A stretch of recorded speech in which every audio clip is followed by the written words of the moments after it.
हमने last class में Hindi medium वाली क्लास जो हुई थी उसमें भूकंप के बारे में पढ़ लिया था और हमने ये भी समझ लिया था कि भूकंप कैसे आता है, और उसमें हमने प्लेटों के मूवमेंट यानी प्लेटों की गतियों के बारे में भी समझ लिया था। आज हमारा टॉपिक है ज्वालामुखी। ज्वालामुखी की उत्पत्ति कैसे होती है और इसके अलावा और क्या क्या चीज़ें हमें इसके बारे में जाननी चाहिए, वो सब बातें हम लोग आज पढ़ेंगे। मैं दोबारा बोल रहा हूँ, आप सभी लोगों को हिंदी मीडियम और इंग्लिश मीडियम दोनों क्लासेस करनी है। भले ही आपका कोई सा ही मीडियम हो, आप क्लासेस दोनों करिएगा। जितना भी समझ में आ रहा है उतना आप देखें, उसमें आपका ही फायदा होगा। देखिए, देखो ज्वालामुखी क्या होता है। ज्वालामुखी एक, मान लीजिए, छिद्र होता है, या इसे हम बोल सकते हैं विवर। ज्वालामुखी क्या है? एक छिद्र या विवर है जिसमें से कुछ चीजें निकलेंगी। जैसे क्या क्या निकलेंगी? लाइक लावा, राख, गैस व जल वाष्प। जल वाष्प, इन सभी चीजों का क्या होगा? उद्गार होता है। उससे जल वाष्प का उद्गार हो रहा है, तो उससे हम लोग क्या बोल रहे होते हैं? ज्वालामुखी। ठीक है, ये बात समझ में आ रही है आपको? लावा, राख, गैस। हाँ जी, यहाँ तक कोई दिक्कत तो नहीं है? मतलब मेरी वॉइस आ रही है प्रॉपर सभी तक? Yes sir. अच्छा, ये अक्षय वर्कआउट एकेडमी, अरे ये कुछ एकेडमी वाले लोग भी आ गए क्या? भैया तैयारी कर रहे हो? तैयारी कराते हो आप?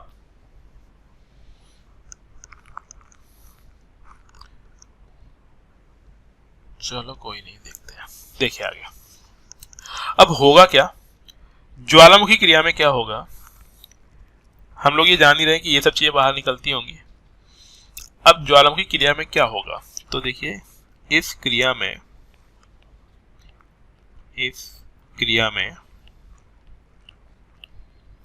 पृथ्वी की आंतरिक परतों से, ये हम लोग जानते हैं, चाहे आंतरिक परतें बोल दो या आंतरिक भाग बोल दीजिए, ठीक है, पृथ्वी की आंतरिक परतों से या पृथ्वी के आंतरिक भाग से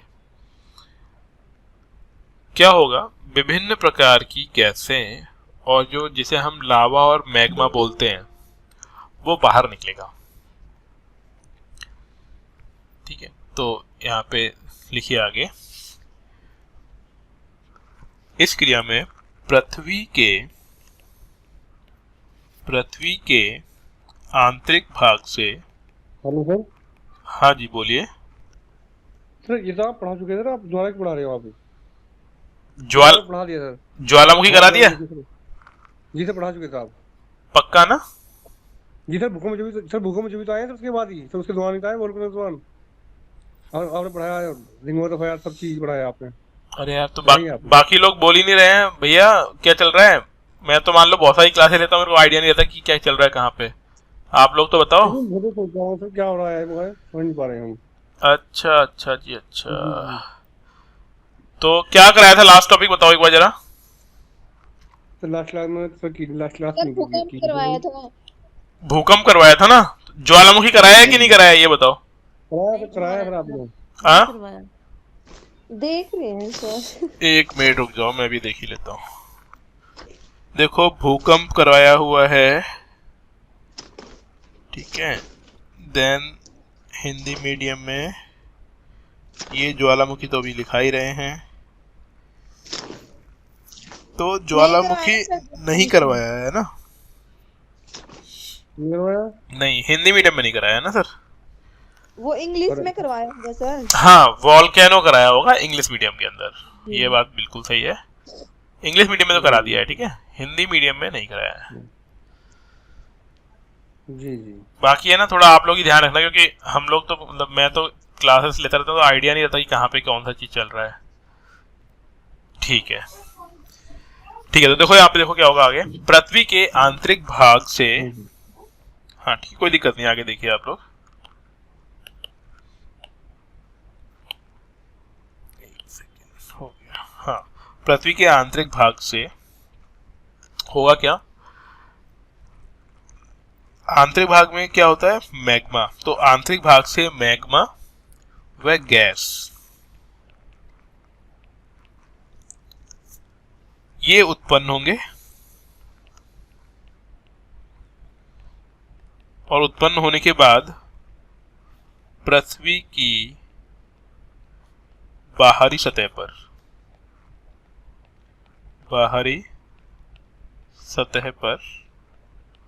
आपको परिवर्तन दिखाई पड़ेंगे। अब ये आपको नहीं लिखना है ना एग्जाम में, आपको अपने हिसाब से लिखना है, लेकिन मैं यहाँ पे लिख रहा हूँ कि क्या दिखाई पड़ेंगे, आपको परिवर्तन दिखाई पड़ेंगे। परिवर्तन में क्या होगा, वही ज्वालामुखी विस्फोट हो जाएगा, है ना, तो विभिन्न प्रकार की चीजें दिखेंगी आपको।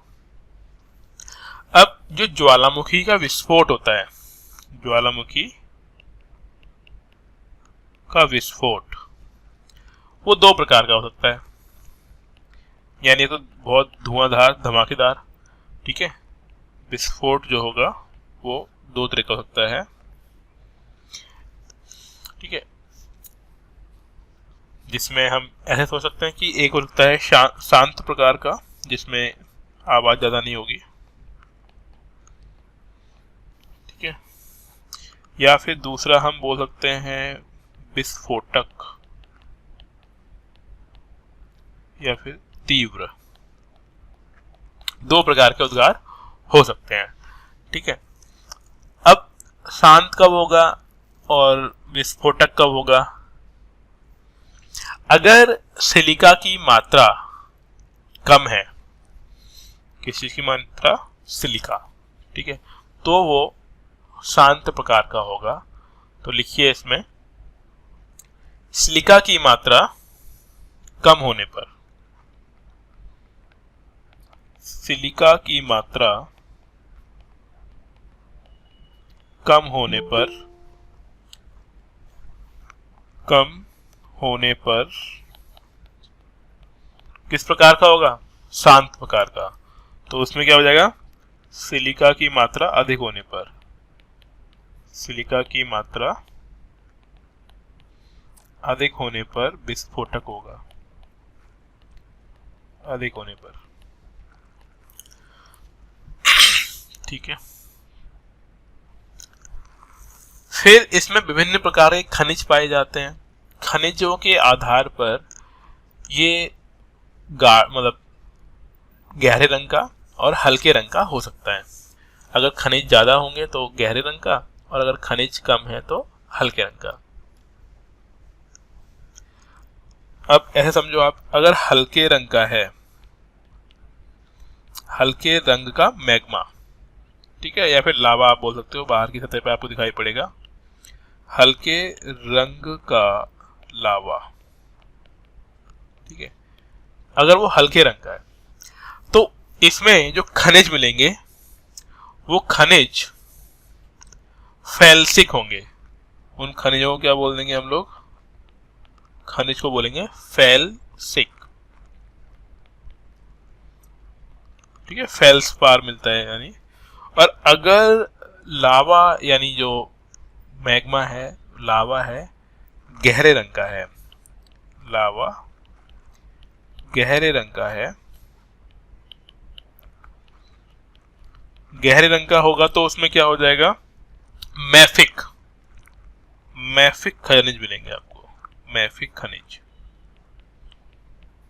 देखो ये फेल्सिक यानी फेल्सपार वगैरह, ठीक है, मैफिक में मतलब मैग्नीशियम, ये सब कुछ। अगर आपको नहीं मालूम तो इसमें लिख भी लो, मैफिक यानी मैग्नीशियम एवं लोह तत्व। तो इसे हम लोग लिख भी सकते हैं, ऐसे लिख लीजिए आप, जिनको आइडिया नहीं है कि मैफिक का मतलब क्या होता है, तो मैग्नीशियम एवं लोह तत्व, तो उसे हम बोलेंगे मैफिक। और फेल्सिक यानी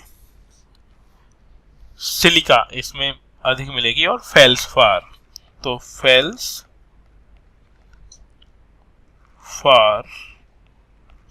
एवं सिलिका, ठीक है। अगर आप नाम को भी ध्यान से देखोगे तो आपको समझ में आ जाएगा, फेल्सिक, फेल से फेल्सफार, सीलिक से सिलिका, मैफिक में मय से मैग्नीशियम, इक यानी आपने पढ़ा होगा फेरिक, इक मतलब लोहा, लोह तत्व। अगर आपने थोड़ी बहुत केमिस्ट्री पढ़ी होगी तो आपको मालूम होगा आयरन, आयरन का जो लैटिन नेम होता है फेरिक होता है, फेरियम, फेरिक, फेरिक मतलब लोहा। ठीक है, आइडिया है थोड़ा बहुत कि नहीं? हाँ जी,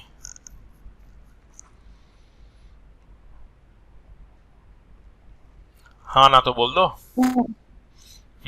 सर एक बात पूछनी थी। हाँ पूछो। सर ये हल्के रंग का लावा शांत प्रकार के ज्वालामुखी विस्फोटक से निकलेगा या तीव्र विस्फोटक से? देखो शांत प्रकार में क्या है, सिलिका की मात्रा कम, ठीक है, और हल्के रंग में क्या है, सिलिका ज्यादा है। नहीं ये अलग चीज है, उसको कंपेयर मत करना, वो तो मैंने नीचे लिख दिया है, ये ऊपर वाली चीज अलग है। ठीक है, ये अगली चीज लिखा हुआ है हमने लावा के रंग के आधार पर। हल्के रंग के लावा में सिलिका की मात्रा ज्यादा है, क्योंकि उसमें क्या है, फेल्सपार एवं सिलिका है। तो फेल्सपार एवं सिलिका है तो सिलिका की मात्रा अधिक होने पर कैसा हो रहा है, विस्फोटक। ये बात समझ में आई? Yes sir. ठीक है, तो वो ज्यादा वाला है, जहां पे विस्फोटक होगा तो वो वहां पे क्या मिलेगा आपको, मैफिक, सॉरी सिलिका वाला होगा तो वो विस्फोटक हो गया। उल्टा लिखा हुआ है, वो बस घूम गया यहाँ पे ना, वो मैंने ऊपर वाला ध्यान नहीं देता इसलिए। अब देखो आगे, अब जो ज्वालामुखी है, ठीक है, तो विस्फोट होगा, तो इसको थोड़ा सा समझ लेते हैं। मैं एक डायग्राम बनाने की कोशिश करता हूं, आप लोग देखिएगा कि सबसे पहले जो नीचे वाली सतह होती है, बेसिकली ये डार्क काले रंग की पेन से बनाता हूं मैं,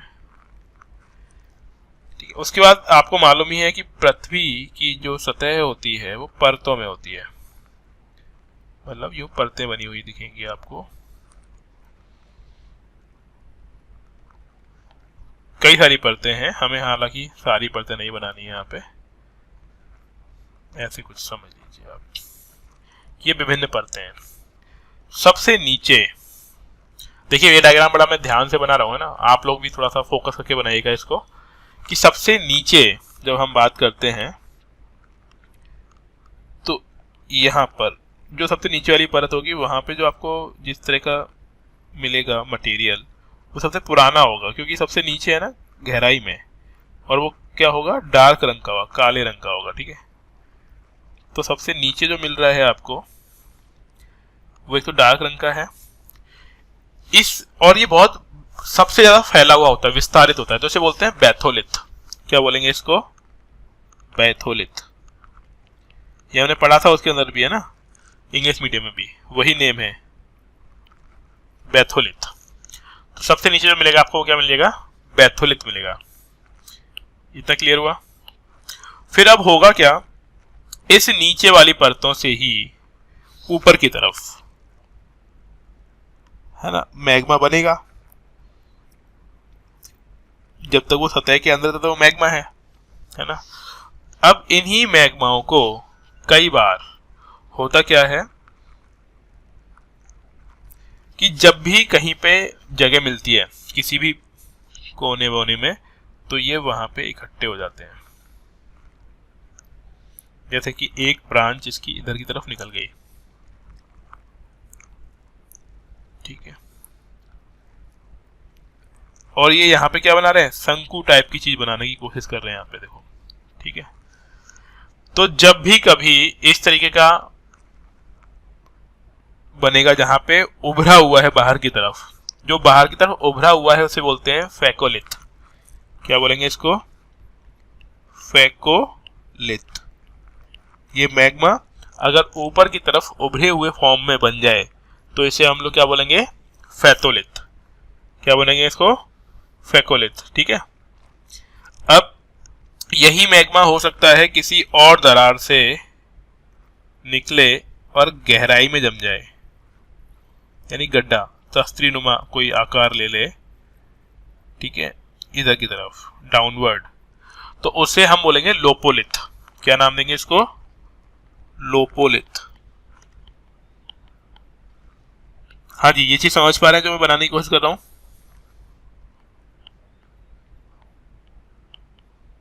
हाँ, यस और नो? ऊपर की तरफ था तो फेकोलिथ, नीचे की तरफ जम गया तो लेपोलिथ।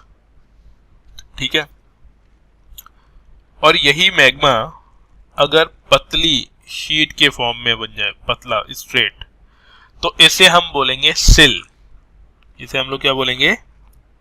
सिल। ठीक है, और अगर यही मैग्मा ऊर्ध्वाधर, ऊपर की तरफ वर्टिकल बन जाए, तो इसे हम लोग बोलेंगे डाइक। क्या बोलेंगे? डाइक। ठीक है, और यही मैग्मा किसी और जगह जाकर और इस तरीके से डोम बना दे। डोम समझते हो? जो मस्जिद में टॉम्ब बना हुआ होता है उस तरह का। अगर मान लो ऐसा कुछ डोम बना दिया इसने, मैग्मा ने इकट्ठे होते हुए, ठीक है, तो उस डोम को हम लोग क्या बोलते हैं? लेकोलिथ। इस डोम को क्या नाम दिया जाएगा? लेकोलिथ। लेकोलिथ। अब फिर क्या होगा? जो ये मैग्मा बाहर की तरफ आ रहा था, तो अब ये मैग्मा धरती की परतों को एकदम तो तोड़ पाएगा नहीं, ठीक है, परतों को थोड़ा ऊपर की तरफ उभार देगा, है ना, और फिर ये फूटेगा। तो फूटेगा तो हो सकता है सीधे सीधे दरार निकल जाए, है ना, बाहर की तरफ, या फिर कहीं साइड में से भी निकल सकता है। ठीक है, और इस तरीके से क्या बनते हैं? ज्वालामुखी पर्वत बनते हैं। अब यहां पे ध्यान रखना, ये जो उद्गार हुआ, ये जो बीच में से उद्गार हो रहा है, ये तो है मेन ज्वालामुखी। मैं इसको दूसरे कलर से लिख देता हूं जिससे आपको याद रहेगा। तो ये तो हरे से देखिए, ये हो गया ज्वालामुखी, ये बीच वाला, और जो साइड से लावा निकल गया इसे बोलेंगे आश्रित। आश्रित शंकु, क्योंकि यहां पर भी क्या बनेगा? शंकु बनेगा आपका। ठीक है, हाँ जी। और अगर ये लावा बिल्कुल टॉप से ना निकल के यूं साइड से आके यूं बन जाए कहीं पे, तो इसे बोलेंगे लावा प्रवाह से बना हुआ पठार। क्या बोलेंगे इसको? लावा प्रवाह, लावा प्रवाह से बना हुआ पठार। प्रवाह से बना हुआ पठार। हाँ जी, ये बात समझ में आ गई। तो इस डायग्राम में वो चीजें मैंने सारी बता दी आपको जो मैंने पिछली बार अलग अलग पॉइंटों में आपको लिखवाया था। क्या ये डायग्राम समझ में आया? देखो, अगर आपने स्टेप बाय स्टेप ध्यान दिया होगा तो समझ में आ जाएगा। अब एक साथ देखोगे ना तो थोड़ा अजीब लगेगा आपको। हाँ जी, समझ में आ पाया ये वाली चीज? अब क्योंकि मैंने आपको ये लेकोलिथ, लेपोलिथ, फेकोलिथ सब कुछ उसके साथ ही समझा दिया है ना, तो मैं अलग से नहीं लिखवा रहा हूँ इसको कि फेकोलिथ क्या होता है, वेथोलिथ क्या होता है, ये सब कुछ, क्योंकि फिर वही है, वो टाइम वेस्ट होता है। आप इसकी स्ट्रक्चर देख के, यानी संरचना देखकर भी समझ सकते हो, है ना। इसमें मैं एक में लिख देता हूँ यहाँ पे, इसको बोलते हैं डोम। ठीक है, ये क्या है? डोम। डोम स्ट्रक्चर है, डोम प्रकार का, तो उसे हम लोग क्या बोलते हैं? लेकोलिथ। तो ये नाम आपको ध्यान रखने हैं। अब चाहे तो ये डायग्राम बना लो आप लोग, और अगर नहीं बना पाओ तो इसकी फोटो खींच लो, है ना, जिससे कि आपको ये चीजें बाद में भी याद रहें। फोटो इन द सेंस जो भी है, स्क्रीनशॉट लेना है, कोई कुछ और करना है वो कर सकते हो आप लोग। ठीक है, हो गया? हाँ जी, आगे बढ़े। देखिए, अब ये तो हो गया मेन। इसमें ज्वालामुखी के हमने हाँ उद्गार भी समझ लिया। ठीक है, हाँ मैं ये बता भी देता हूँ, अंदर जब तक है इसे मैग्मा बोलते हैं। ठीक है, ये अंदर जब तक है तब तक इसे, वैसे आप लोगों को मालूम होगा, मैग्मा, और जब ये बाहर आ गया तो इसे बोलेंगे लावा, है ना। और ये अंदर जो भी जम रहा है वो अलग अलग प्रकार से हमने समझ लिया कि लैकोलिथ, लेपोलिथ, सिल, डाइक, ये सब कुछ चीजें बनेंगी।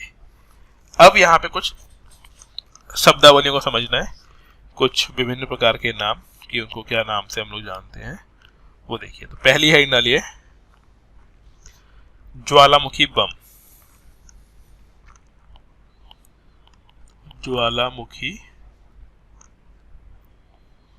बम। अब ये चीज क्या है? जब ज्वालामुखी उद्गार होता है तो उस समय जो बड़े बड़े पत्थर के टुकड़े निकलेंगे उन्हें हम ज्वालामुखी बम बोलते हैं। तो इसमें लिखिए ज्वालामुखी उद्गार के समय, ज्वालामुखी उद्गार के समय निकले बड़े बड़े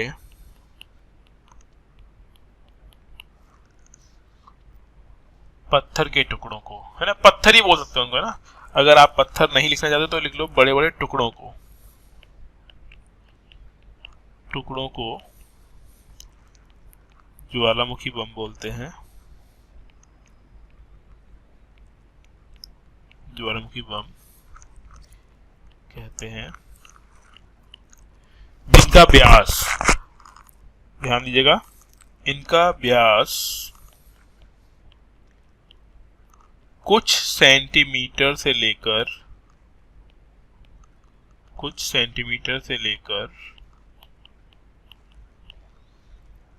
कुछ फीट तक हो सकता है। 2 फीट, 4 फीट, 5 फीट ऐसे तक हो सकता है।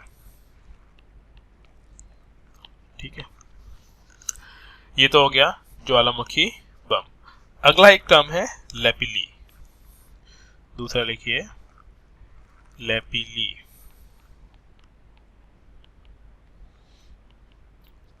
लैपिली क्या है वो देखिए आप। लैपिली में क्या होता है, जैसे कि अखरोट के साइज के जो टुकड़े निकलेंगे या फिर जो मटर के दाने के इतने आकार के निकलेंगे उन्हें लैपिली बोलते हैं। तो लिखिए ज्वालामुखी के वे टुकड़े, ज्वालामुखी के वे टुकड़े जो मटर के दाने या अखरोट के बराबर होते हैं, अखरोट के बराबर होते हैं,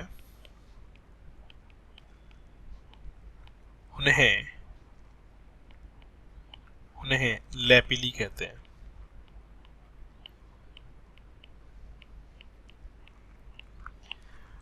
ठीक है, लैपिली है ना, मटर, ऐसे ध्यान रखिएगा आप। हाँ जी, मेरी वॉइस तो आ पा रही है ना आप लोगों तक? सुन पाते हो प्रॉपर तरीके से? ठीक है, लैपिली के बाद अगले लिखो प्यूमिस। प्यूमिस, ठीक है ना। अब ये इंटरेस्टिंग चीज है, इसको थोड़ा सा ध्यान दीजिएगा आप। ये पूछ भी सकते हैं आप लोगों से इंटरव्यू में। प्यूमिस कोई जानता है क्या होता है?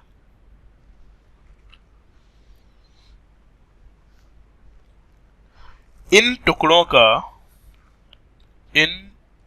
का घनत्व जल से भी कम होता है, जल से भी कम होता है। और अगर किसी चीज का घनत्व या किसी पत्थर का घनत्व या किसी का भी घनत्व जल से कम होगा तो इसका मतलब क्या होगा?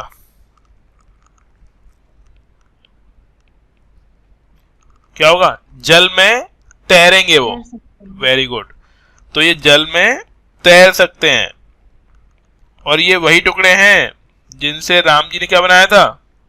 पुल। मतलब राम जी ने मतलब बनवाया था। ठीक है, तो जैसे कि रामायण में तो बोल दो कि वही चमत्कार था, राम के नाम से पत्थर तैर रहे थे, लेकिन हकीकत में क्या है? उसका घनत्व कम था। दूसरी बात, उसके बीच में होल्स थे, उन पत्थरों के बीच में, है ना। वो पत्थर आपको अभी भी उस जगह पे मिल जाएंगे। अगर आप वहां पे जाएंगे तो आपको मालूम पड़ेगा कि ऐसे पत्थर होते हैं, है ना। अब उसे आप जो नहीं जानता वो चमत्कार मान लेगा, जो उसके पीछे की चीजें जानता है वो जानता है कि भैया ये साइंस है, मतलब इसके पीछे प्रॉपर लॉजिक है।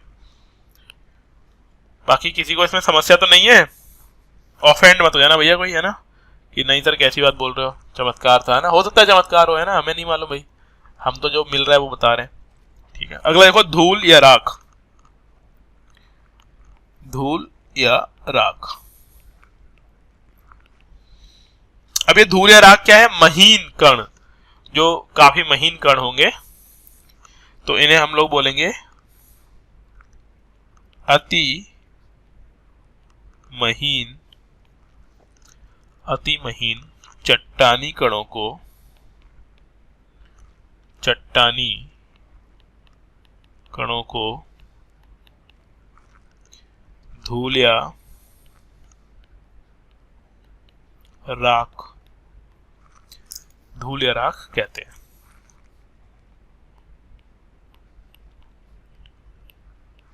धूल या राख कहते हैं, और ये जब भी ज्वालामुखी विस्फोट होगा तो मिलेगा ही मिलेगा आपको।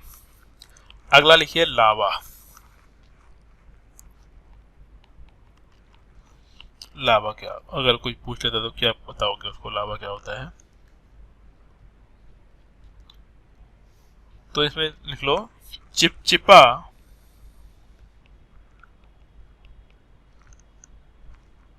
या पिघला पदार्थ, पिघला पदार्थ जो ज्वालामुखी, जो ज्वालामुखी उद्गार के समय में मिलता है, ज्वालामुखी उद्गार के समय में, उद्गार के समय में प्राप्त होता है लावा कहलाता है। ठीक है,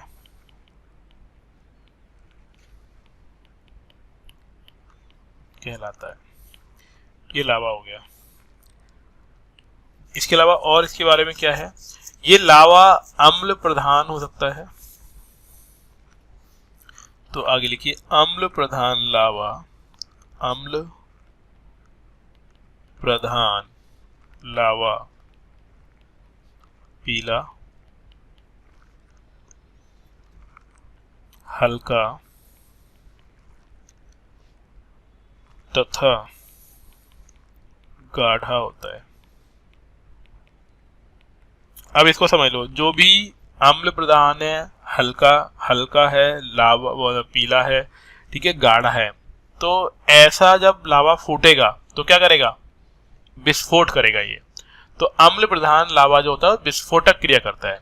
ठीक है, दूसरा, जबकि क्षारीय लावा, क्षारीय लावा का रंग कैसा होगा? अगर एक का हल्का हो चुका है तो गहरा बचता है, गहरा होगा, गहरे का मतलब होता है काला। ठीक है, अधिक भारी होगा, अधिक भार, क्योंकि ऊपर वाले में हमने हल्का लिखा था तो ये भार होगा, परंतु द्रव्य रूप में होता है, पतला होता है। ठीक है, द्रव्य रूप में पतला मतलब लिक्विडिटी ज्यादा होती है, होता है, और जब इसका विस्फोट होगा तो हल्का होगा। ठीक है, हल्के का मतलब ये होगा कि बहुत ज्यादा आवाज आपको सुनने को नहीं मिलेगी जब भी कभी क्षारीय लावा से उद्गार हो रहा होगा।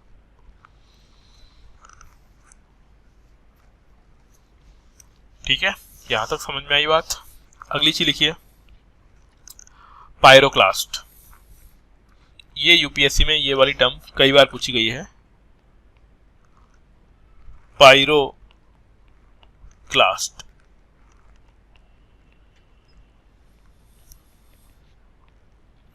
पायरोक्लास्ट क्या होता है? बेसिकली जब ज्वालामुखी उद्गार होता है तो सबसे पहले भूपटल पर जो पत्थर के टुकड़े टूटकर दिखाई पड़ते हैं हमें, उन्हें पायरोक्लास्ट बोलते हैं। तो यहां पे लिखिए ज्वालामुखी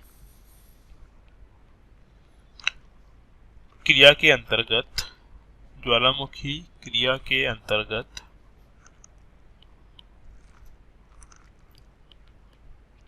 अंतर्गत भूपटल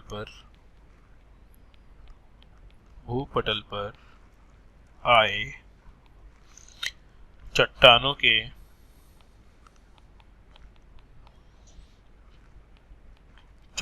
के बड़े टुकड़ों को पायरोक्लास्ट कहते हैं।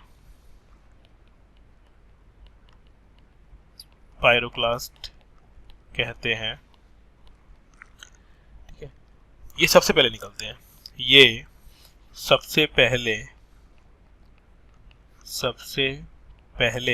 निकलते हैं, मतलब उद्गार होगा, विस्फोट होगा सबसे पहले।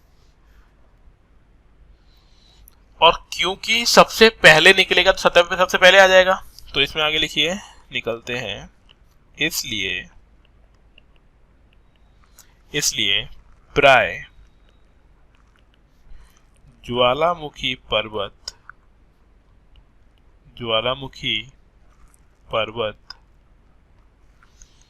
में सबसे नीचे पायरोक्लास्ट ही पाए जाते हैं, क्योंकि जो सबसे पहले आ गया वो दब जाएगा नीचे, तो सबसे नीचे पायरोक्लास्ट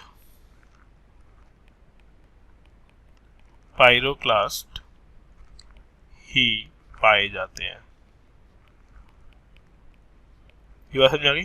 जो सबसे पहले टूटकर निकलेगा वही सबसे नीचे दब जाएगा, तो उसी को हम लोग क्या बोलेंगे? पायरोक्लास्ट। क्लियर? तो पायरोक्लास्ट समझ में आ गया।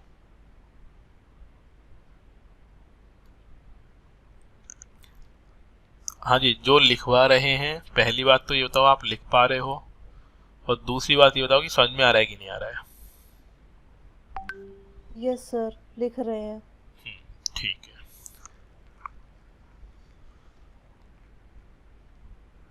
अब देखो इसी आधार पर कि भैया उसमें कितना विस्फोट होगा, है ना, कितने अम्लीय या क्षारीय है, उसी आधार पर हम इनको डिफाइन भी, मतलब वर्गीकृत कर देते हैं, जिन्हें हम बोल देंगे कि भैया विस्फोटक ज्वालामुखी है, और एक हो जाएगा वो जिसे हम बोल देंगे कि वो शांत प्रकार का ज्वालामुखी है।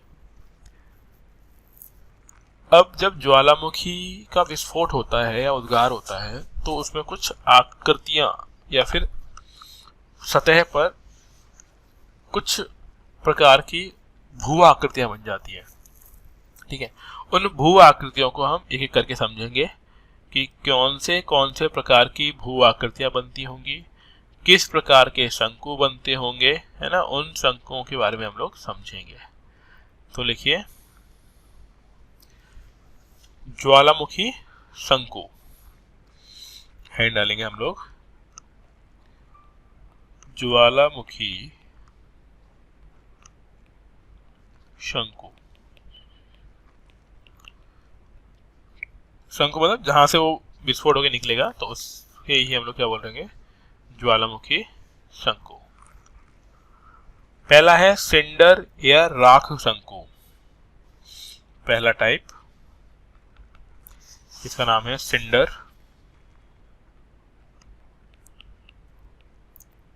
या राख।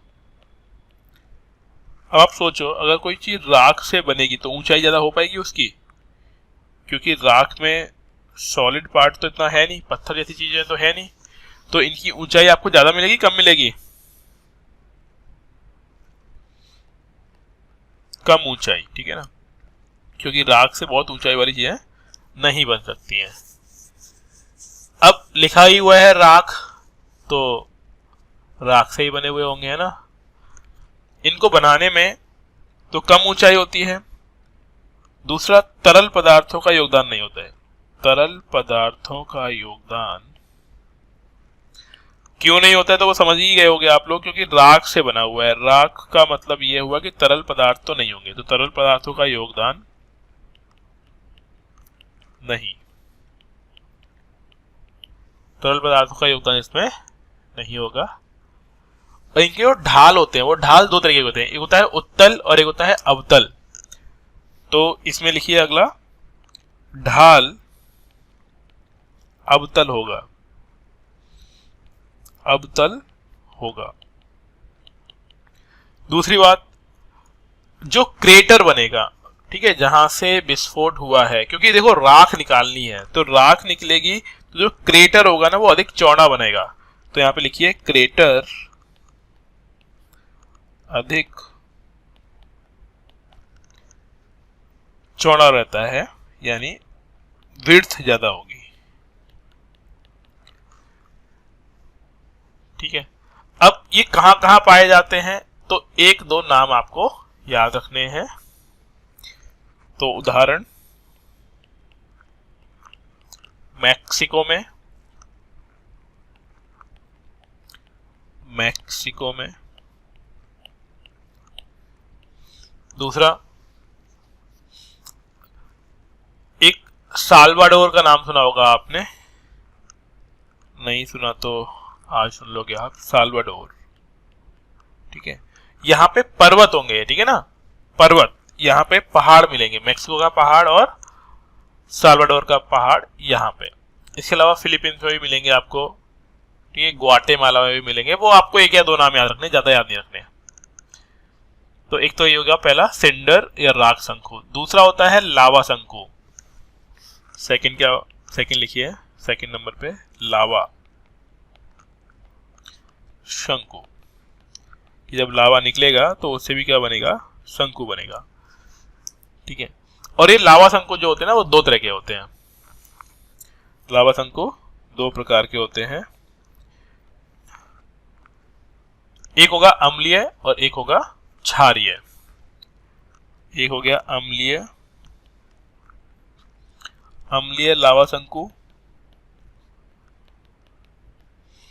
दूसरा कौन सा होगा, क्षारीय,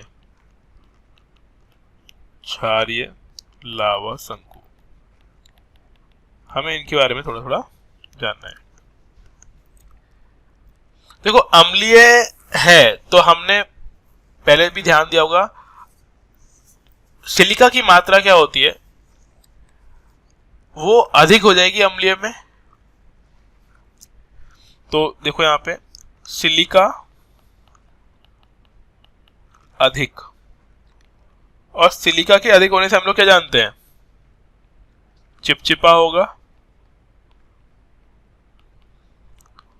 चिपचिपा होने का मतलब हुआ कि वो गाढ़ा होगा।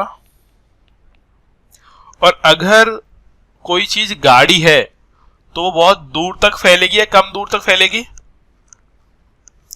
हाँ जी, कम दूर तक फैलती है, गाढ़ी चीज कम फैलती है। तो इसे हम बोले कम क्षेत्रीय विस्तार। क्षेत्रीय विस्तार यानी दूर तक बह के नहीं गई, क्योंकि दूर तक बह के नहीं जाएगी, लेकिन क्या होगा, ऊंचाई तो हो सकती है ना। तो यहां पे शंकु जो होंगे ना अधिक ऊंचे होंगे, शंकु अधिक ऊंचे होंगे। ठीक है, एग्जाम्पल, उदाहरण, कहां कहां पे आपको अम्लीय शंकु मिलेगा, तो पीलियन, ये एक शंकु का नाम है, मतलब पर्वत का नाम है पीलियन। स्ट्रामवॉली, स्ट्रामवॉली का नाम तो आपने बहुत सुना होगा, पीलियन व स्ट्रामवॉली। ठीक है, बात समझ में आ गई। अब दूसरा है क्षारीय। तो क्षारीय का मतलब आप इसका उल्टा कर दो। पहली बात, वहां पे अम्लीय में सिलिका की मात्रा अधिक थी, तो यहां पे सिलिका कम, सिलिका कम। वो चिपचिपा था तो ये कम चिपचिपा। ठीक है, वो गाढ़ा था, ये कम गाढ़ा, या फिर जिसे हम लोग क्या बोल सकते हैं, तरल या फिर पतला। ठीक है, उसका क्षेत्रीय विस्तार कम था। अब पतली चीजें फैल जाएगी बहुत ज्यादा, तो इसका क्षेत्रीय विस्तार क्या होगा, अधिक होगा। ठीक है, तो क्षेत्रीय विस्तार अधिक। हाँ जी, समझ पा रहे हो ना आप लोग, क्षेत्रीय विस्तार अधिक। उसकी ऊंचाई ज्यादा थी, क्योंकि पतला है तो ऊंचाई कम, शंकु की ऊंचाई कम होगी। उदाहरण क्या होंगे इसके? ठीक है, उदाहरण में लिख लीजिए आप, मोना लोआ लोआ, लिखिए मोना लोआ ज्वालामुखी।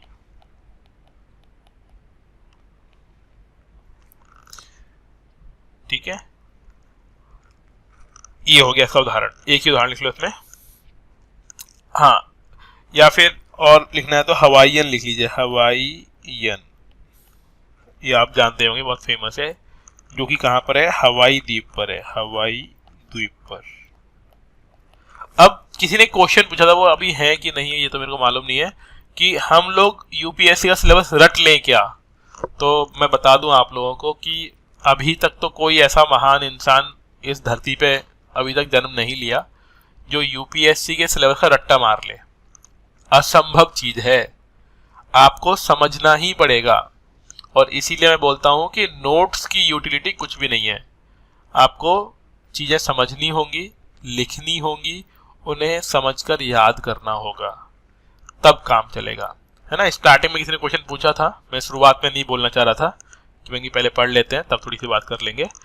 तो संभव ही नहीं है कि आप इसको रट लें, और अगर कोई कर देता है ऐसा रट कर पास, तो बताना जरूर मेरे को कि सर हमने रट के पास यूपीएससी कर लिया।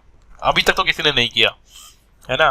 तो आप अगर कर लो, कोई तो बताना, पेपर में निकलवा देंगे, कुछ ना कुछ अच्छा हो ही जाएगा।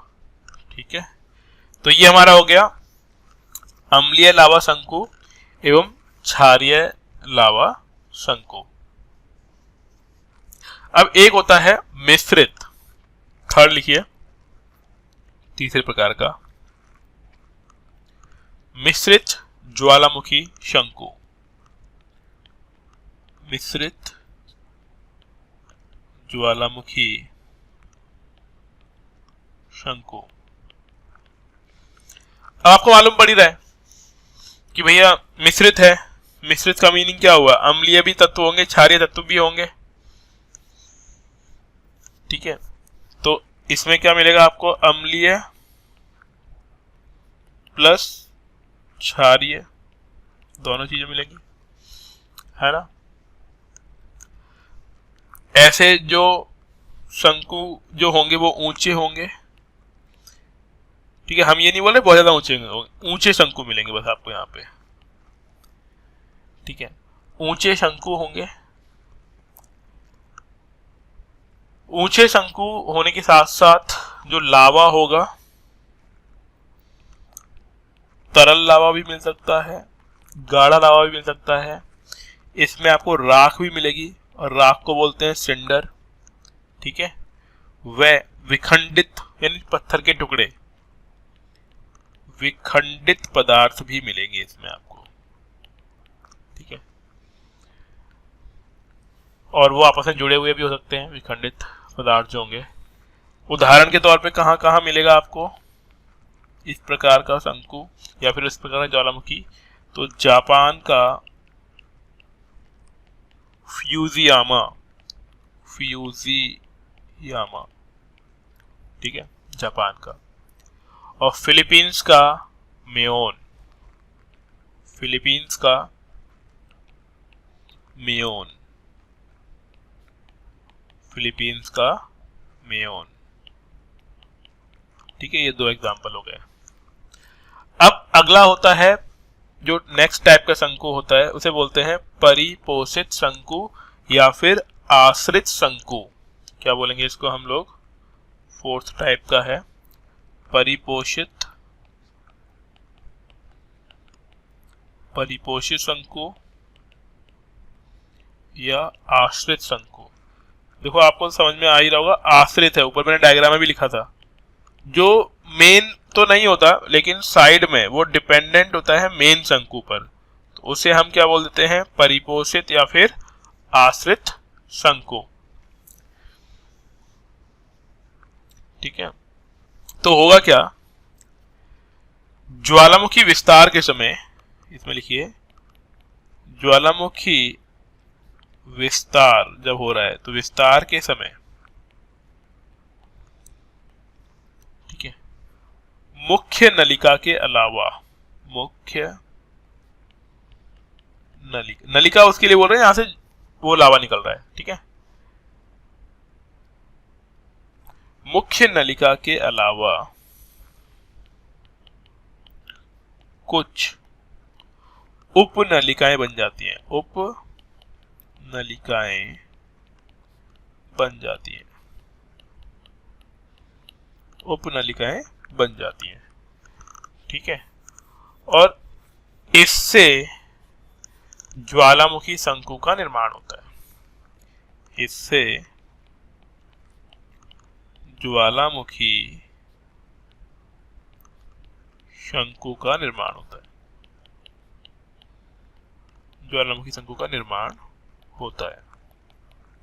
और इस प्रकार के जो ज्वालामुखी शंकु बनेंगे उन्हें हम लोग क्या बोलेंगे, परिपोषित या फिर आश्रित शंकु, ठीक है। कहां मिलेंगे आपको ये, उदाहरण के तौर पर संयुक्त राज्य अमेरिका, संयुक्त राज्य अमेरिका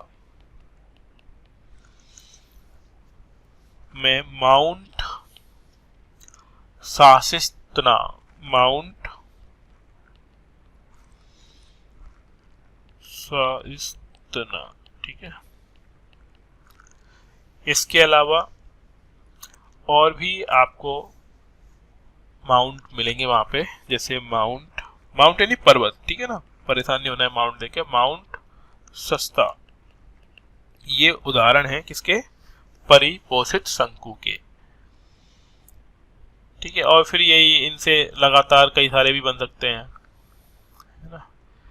अब इन परिपोषित शंकुओं में या फिर जब ज्वालामुखी विस्फोट होता है, ठीक है, तो कुछ और आकृतियां बन जाती हैं। अब उन आकृतियों के बारे में समझेंगे कि कौन कौन सी आकृति बनती है। तो जो जब ज्वालामुखी फूटा, जब विस्फोट हुआ, तो एक आकृति बनती है क्रेटर, क्या बोलेंगे इसको, क्रेटर। क्रेटर मतलब ज्वालामुखी शंकु के ऊपर जो कीप के आकार का जो बनता है उसे हम लोग क्या बोलते हैं, क्रेटर। तो लिखिए ज्वालामुखी शंकु के ऊपर कीपाकार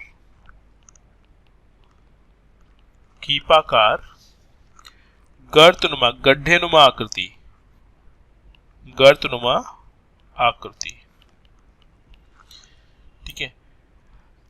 अब ये जो गड्ढा बनेगा इसे हम क्रेटर बोलते हैं, इसे हम क्या बोल देंगे, क्रेटर बोल देंगे। अब समय के साथ, मतलब बहुत समय के बाद, 100, 200, 1000 सालों के बाद, समय के साथ अब ज्वालामुखी तो फूट कर खत्म हो गया। जब इस गड्ढे में, जब इस गर्त में जल भर जाता है, जल भर जाता है,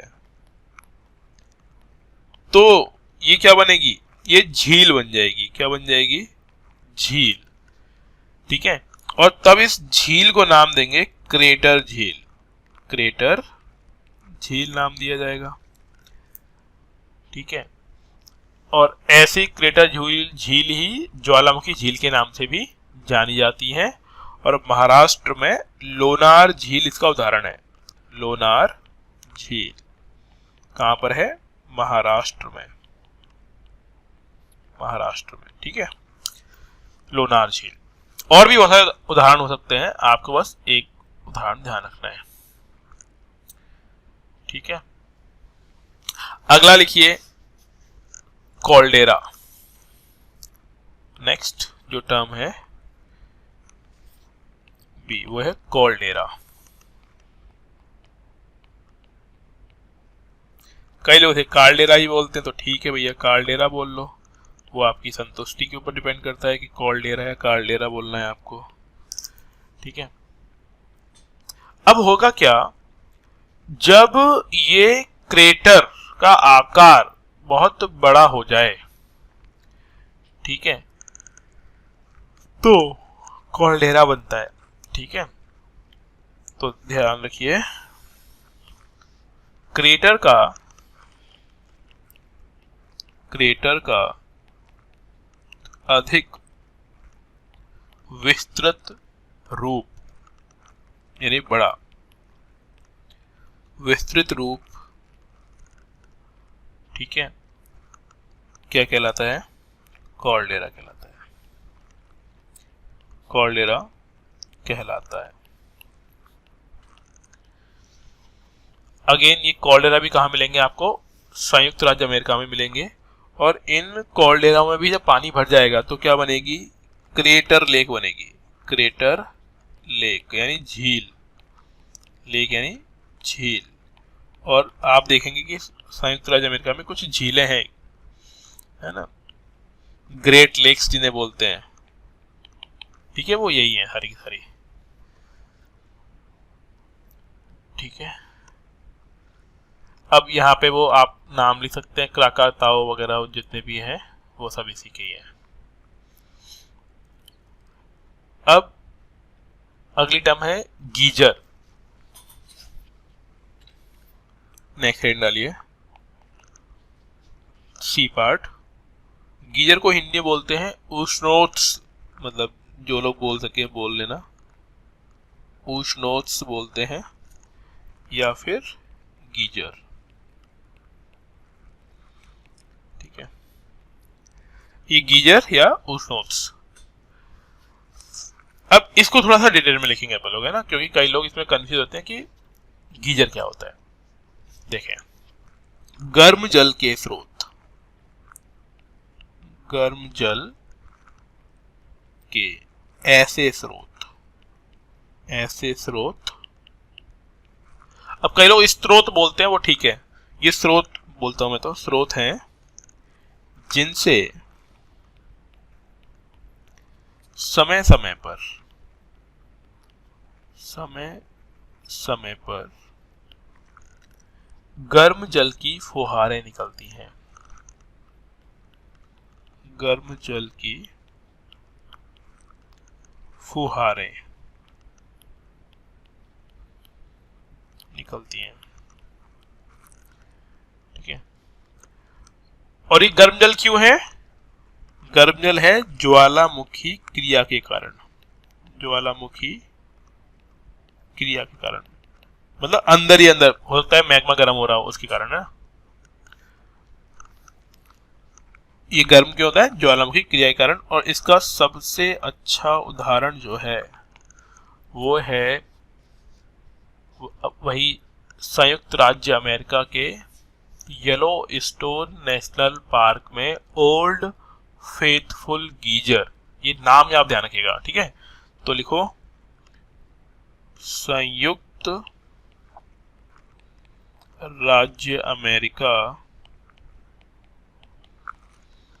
संयुक्त राज्य अमेरिका के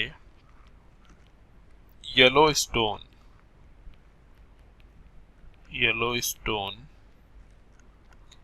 नेशनल पार्क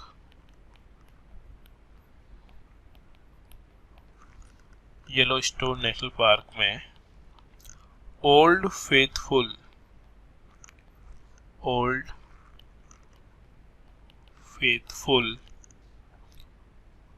गीजर। ठीक है, अब अगला है डी पार्ट। डी लिखिए, धुआरे। धुआरे हिंदी में बोलते हैं, इंग्लिश में बोलते हैं फ्यूम रोल्स। फ्यूम रोल्स, ठीक है। धुआरे क्या होते हैं तो ध्यान दीजिए, जब भी ज्वालामुखी का उद्गार होता है तो ज्वालामुखी उद्गार की अंतिम अवस्था जो है उसके प्रतीक हैं ये। बिल्कुल धुआं धुआं छूट रहा है, बस उद्गार वगैरह बंद हो गया। तो लिखिए इसमें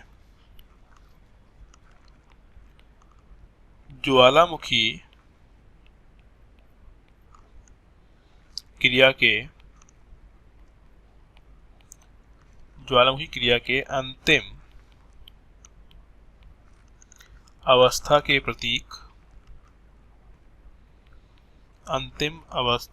प्रतीक हैं, ठीक है। इनसे गैस व जलवाष्प निकलता है, गैस व जलवाष्प निकलता है। वही अगर गर्म जल निकल रहा है तो वो हो जाएगा गीजर, ठीक है। और ये गंधक युक्त होते हैं, जो जल निकलेगा वो गंधक युक्त होगा। और आप लोगों को मालूम होगा गंगा के जल में भी क्या मिलता है, गंधक मिलता है, जिसकी वजह से उसमें कीड़े नहीं पड़ते हैं, ठीक है। अब इसका उदाहरण देखिए, अलास्का संयुक्त राज्य अमेरिका में है, तो लिखिए अलास्का के कटमई पर्वत,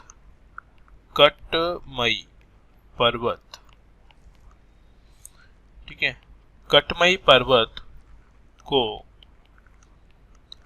हजारों धुआरों की घाटी बोलते हैं, ये मार्क कर लेना, हजारों धुआरों की घाटी,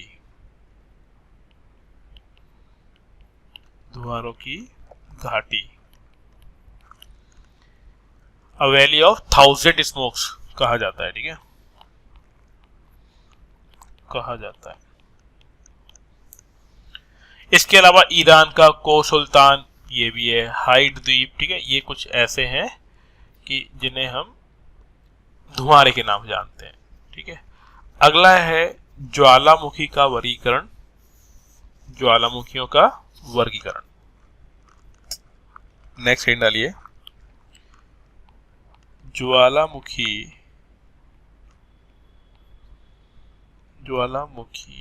लिख देते हैं, ज्वालामुखियों का, ठीक है। ज्वालामुखियों का वर्गीकरण उनकी सक्रियता के आधार पर,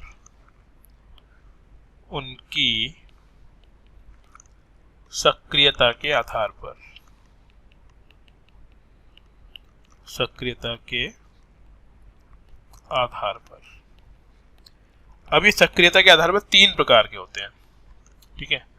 पहला है सक्रिय ज्वालामुखी,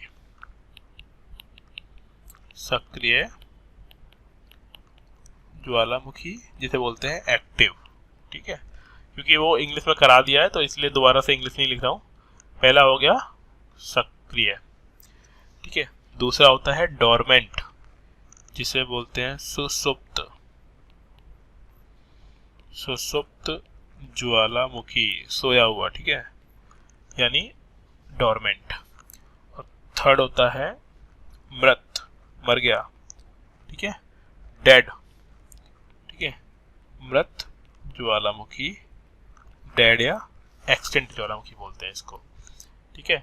तो ये 3 प्रकार के ज्वालामुखियों के प्रकार होंगे।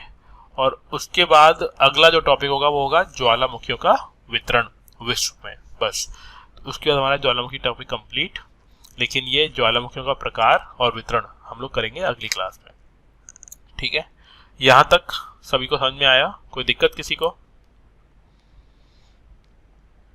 हाँ जी। दूसरी बात ये भी बता दो कि जो मैं मेहनत कर रहा हूं वो कुछ फायदा दे रही है आप लोगों को या नहीं?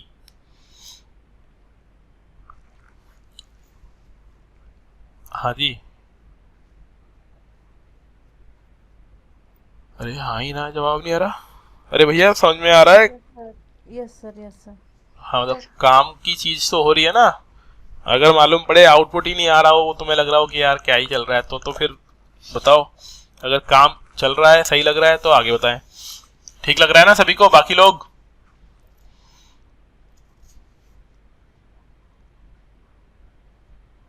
अरे भाई, पूनम, ममता, रविन, आप लोग हैं या सो गए? सर है भी। हो, ठीक है, अच्छी बात है। अल्ताफ,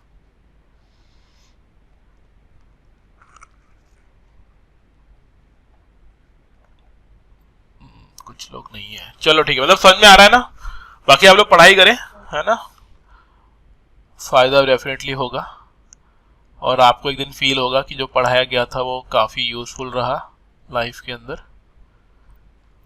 प्रवचन भी देंगे कभी ना कभी, बट अभी नहीं, क्योंकि प्रवचन देने में ना सिलेबस रह जाता है, वो तो कभी प्रवचन देने का ही होता है, तो वही सही रहता है। बाकी सिलेबस पे ध्यान दीजिए आप लोग, ठीक है। अपने इंग्लिश मीडियम में 4-5 टॉपिक और है, उसके बाद अपना कंप्लीट हो जाएगा ज्योग्राफी वाला पार्ट, है ना, और हिंदी मीडियम में थोड़ा बाकी है, वो भी कंप्लीट हो जाएगा।